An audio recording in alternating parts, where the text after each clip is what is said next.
Jirtu har'a wanni qabadhee isiniif dhiyaadheetiin jedhe akkaataa wiindoo keenya yookaan immoo diskitooppii keenya taabileet mooduu irraa gara noormaal diskitooppii mooduutti deeffannudha.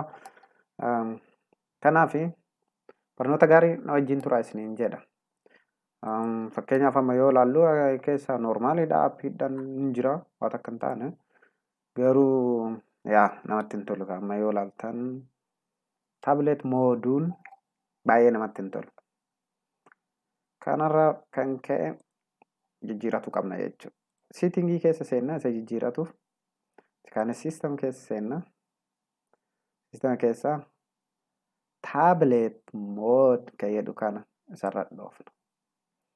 Achirra use taabileet mood kan jedhu kana use desktop mode kan jedhu kanarra deebifna. Asirratti wanni isin beekuu qabdan kompiitara keenya riistar goonu malee noormaal diskitoop irratti hin deebi'u jechuudha. Wiindoo keenya hin arginu akkuma taabileet mooduu ta'ee hafa jechuudha. Fakkeenyaaf yoo cufee isin agarsiise kun akkanuma fakkaata. Hin jijjiiramne garuu an siitingii keessa seenee jijjiireetiin hin jira hin jijjiiramne. Kanaaf jecha anamma cufeetiin banee isin agarsiisa.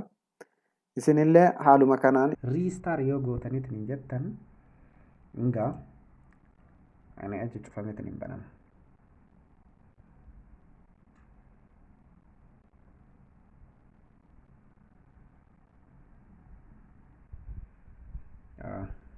Akkana sirreeffachuu dandeenya jechuudha.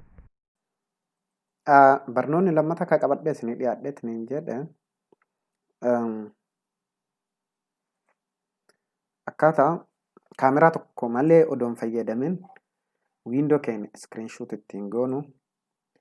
Innis aappiin sun snipping tools ta'etu tana ta mallattoo maqasii ofirraa qabdu kan isii tanaa isin sanirraan mallattoo maqasii kanarratti hin dhoofna. Of jalaa harkifna tan yeroo inni akkana ta'ee wiindoon keenya daalachaa'eetiin hin jedhe of jalaa harkifna amma kana.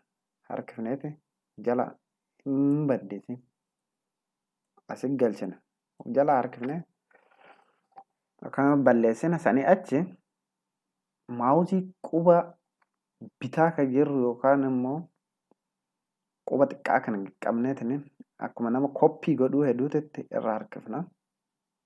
Akkuma nama koppii godhuutti haga barbaadnu san irra harkifna. Fakkeenyaaf idduma kana qofallee yoo gochuu barbaade. Guutuu isaallee yoo gochuu barbaade akkanuma qaqqabne irra harkifna. Yoo gadhiifnu ofii isaatii iskiriinshuut godheetiin hin jira jechuudha. Kan immoo seef godhuu yoo barbaanne as keessa faayil ta'etu tan irra dhoofna.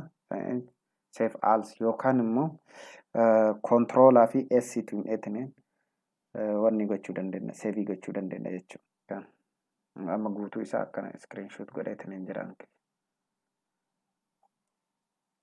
Sadaffaani akkaataa odoo wiindooma kana qofa odoo kana asii aappota kanneen odoo asii fayyadamu akkaataa asii dabaluu dandeenyu mallattoo tana yoo argaa jiraattan jala kanarratti yoo kan asirratti keessan kan hin baane taate siitingii keessa seentanii siitingii keessa siistem kan jedhu kana seentanii siistem keessa multitasking kan jedhu kanarra dhooftan asirraa hin bantan kanneen hunda isaaniitu.